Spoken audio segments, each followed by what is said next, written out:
I saw the Odyssey, and it was alright, I guess. The spectacle mostly worked on me, but I'm having a difficult time calling this the absolute masterclass everyone thinks it is.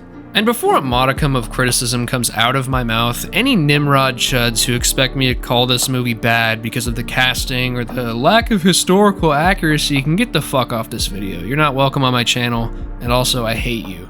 With that being said, first off, I just want to say I went into this without any expectation or judgment for what it was supposed to be. I grew up playing Age of Mythology religiously, man. I live for this stuff, and I am well versed in these stories. I was ready to pro-stagma all over this thing. But I knew that I was not gonna dog on any creative decisions made by Christopher Nolan and how he chose to handle his business. It's his fucking movie. He does what he wants, so that's not my beef either. We can argue back and forth forever about creative decisions or changes to the story. Honestly, the changes to the story were mostly fine. I think 75 to 80% of the time I was like, yeah, that's what I would have did. I said earlier, right? So that's the technique. If you're gonna, I think a lot of the problems with this movie that I have are the same ones I had with Oppenheimer. For those that don't know, I gave that like a 6 or a 7, mostly because of the presentation. I felt like there was a better version of the film in the edit, and that's kind of true here too. I mean, just to start off, the pacing is so out of whack. Some scenes were long and unnecessary feeling, others were brushed past like it was no big deal, and they fucking had shit to do. Like, it was like, all right, let's go, this is a long movie. And other ones were held so long, way longer than they had any business being, in my opinion. And that's a huge issue in a big-ass, multi-decade spanning adventure story. If they didn't outright tell us how long stuff was taking, I would have never guessed what the time frame was, and the edit did not do them any favors. Also, before I get into the edit stuff, I just want to say the way that some information was communicated was really confusing.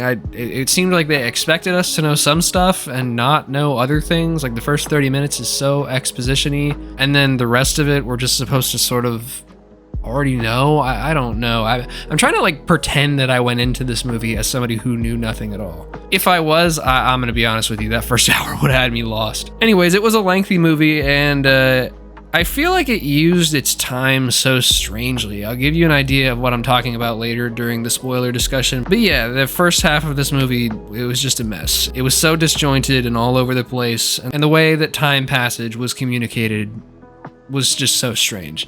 And I don't think that would have been as much of an issue if the edit, man, this movie felt like it was edited as a compilation or a montage. And again, I said the same thing about Oppenheimer. Sometimes it was distracting, but I feel like it worked there because Oppenheimer was like this hyper serious, super psychological, biographical drama, biopic thing. This has like action in it, and there's kind of some horror. There's so many other genres that this movie is. So to edit it like that, I don't think it works. It was just so distracting sometimes. At least in Oppenheimer, that style, that creative choice was kind of helped by the amazing score that it had. But this time I feel like it's not nearly as strong. Ludwig is always usually good, but it's kind of generic sounding for most of it.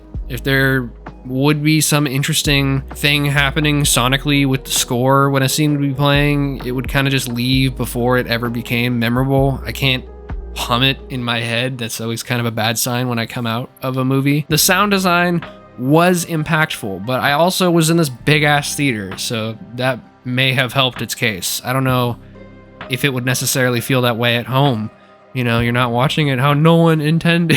The cinematography was a mixed bag. It was so nice at times. These landscapes that they were shooting on were so beautiful. But again, you had a good shot and you wouldn't let it stick around too long. There was no soaking it in, really. It was just like, okay, all right, we're on to the next thing. And there were often large portions as well of just lazy or ugly camera work that doesn't scream to me like we're trying to be interesting. Almost every conversation between characters is shot, reverse shot. And if it isn't, the frame is just not pretty to look at, and the blocking is set up so fucking weird. I don't know, there were so many other pretty moments that I was mostly okay with it. I don't know. The performances, let's talk about those. They were decent across the board, but some clearly did better than others. Matt Damon, bro, I'm so sick of him playing Matt Damon. He wasn't bad or anything in this, he was just Matt Damon. There were certain times I was like, okay, and then other times I just could not take him seriously. What? Where am I? Where's my crew? What have you done to me? The action, again, it gets a passing grade. I've seen way, way better in bigger stuff though. While the fight scenes are competent, the criticisms that Nolan has received in the past are all still valid here. Sometimes it's hard to tell what the hell is going on, and they can feel quite clunky at times. Also, for a rated R movie, there sure was a lot of PG-13 violence too. What's up with all these bloodless off-screen deaths? Might be hard to drive a point home about the horrors of war, the atrocities committed by man, and his barbaric behavior when that's the case. I get that all the cuts and jarring edits that I'm talking about can be considered a creative choice, and I'm sure all the Christopher Nolan dick writers will call it that. They'll just say that that's his style, but that doesn't mean it doesn't suck the intention or feelings away from certain scenes. And again, I'll give you exact examples of what I'm talking about in spoilers. Let's see, what else? The ending started working on me until it didn't. I was all in at a certain moment. I was totally ready and invested for these delicious payoffs and satisfying moments. But then there was also a fair bit of stupid mixed in there. Again, the way that it presents itself kind of ruined some of the stuff for me. I better just get to spoilers now. I can't not talk about these things anymore without giving details. Spoiler countdown. 3, 2, 1. All right, so we're getting another Troy flashback way down the line in the movie. The movie has a lot of flashbacks. I'm fine with flashbacks, not that big a deal. But yeah, we get the moment where they sneak into Troy and they get out of the horse and start doing shit. And remember, we as an audience already know that they were successful with this plan. The Trojan horse plan works, and they take the city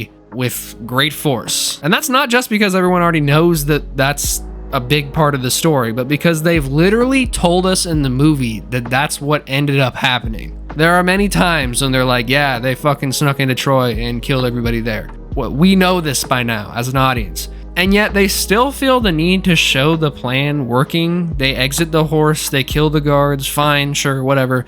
But then they spend 3 fucking business days opening the goddamn gate. I swear to God, I have never seen opening a door be that long and drawn out. They spent an infinite amount of time, it seems like, building all this tension. Oh, this is scary. Will they, won't they? Oh, I hope they get the gate open. Of course they do. We know they do. Why is this the scene we choose to have this big, intense buildup with? So Agamemnon can stand there and aura farm for a while? And then we get the section with the sirens. You know, you're thinking, damn, we're gonna be going through this narrow channel for a while full of all these siren songs trying to woo us off the ship and kill us. This is really treacherous stuff coming up. They treated that shit like it was a Wendy's drive-thru. It was one rock of sirens, not multiple tight passages, no like big high stakes. They did a quick hello and dipped. And this is the scene they're pointing to where they say Matt Damon has locked up that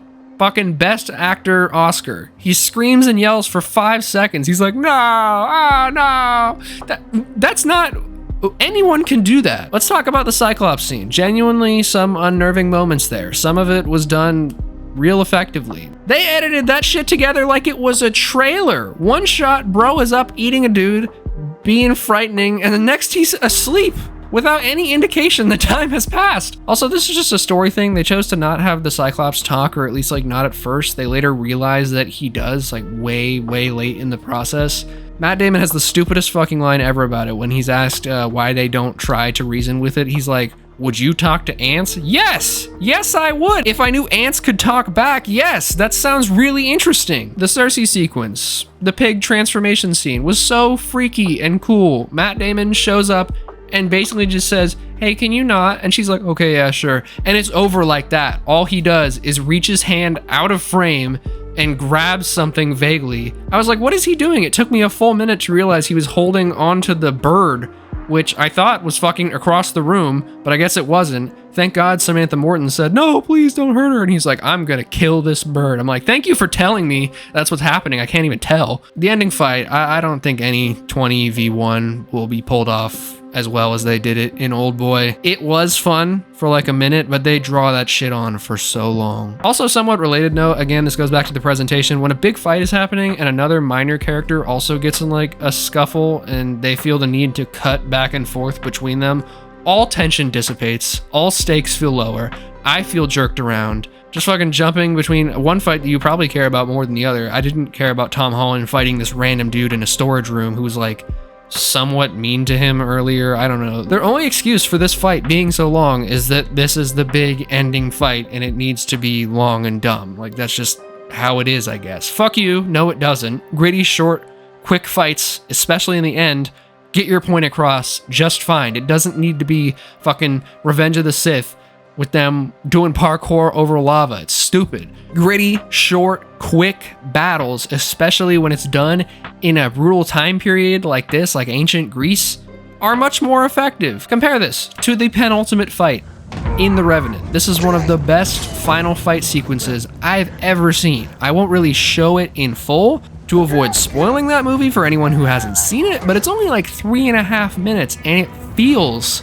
like every single hit and move they make is at the cost of someone else's life. They could fucking actually kill each other here. Guys, I know I'm really ragging on pacing, but no one needs to get better at respecting his audience's time or just using it better. I don't know. I feel like he gets these people in the theater to watch these big ass 3-hour movies and he doesn't use the 3 hours effectively. One of my favorite movies ever, and what I consider to be the crown jewel of the 3-hour film, is Barry Lyndon. It's a period piece with all these practical effects, a big cast, and it's about a big old chunk of this one dude's life, like many years. The difference is it's so much more patient. It does everything that you could think about when you're showing somebody's life correctly. By the end of that movie, it genuinely feels like you just went on this big ass ordeal with somebody. And that's partly because they give adequate time to each one of the eras of his life. There's room to breathe in each scene without these rapid, jarring cuts and weird time skips. And as a whole, it presents itself very cleanly and very patiently. I have a lot here I don't like. I know it sounds like I am very upset with the Odyssey, but I walked out of this movie kind of happy with it. I wasn't fuming. There was no smoke coming out of my ears. In fact, I probably would watch it again. I just don't feel like what I saw was super needle moving. In fact, much of it was bogged down. For every aspect I felt thrilled about, there was usually one I wasn't too keen on. I was like, why did they do it like that? This movie is just the opposite of raw. It feels overbaked and too dressed up in the edit. So I'm gonna have to give this a 6 out of 10. And that almost feels generous because I like this kind of shit. And that's why I'm leaning more towards the positive end of the spectrum than the negative one when it comes to rating this film. Possibly in the future, this could be a 5, but for now, I'll give it a 6. I like mythology. I'm a fiend for that shit. This is not a bad movie, but it's never enthralling. The Odyssey by Christopher Nolan, kinda mid. There, I said it. Surely that take will go well. See you in the next video. Slow down there, partner. All sales are final. Yeah, but you were Agamemnon with me during the sale. What? I just saw that word somewhere. I wanted to use it.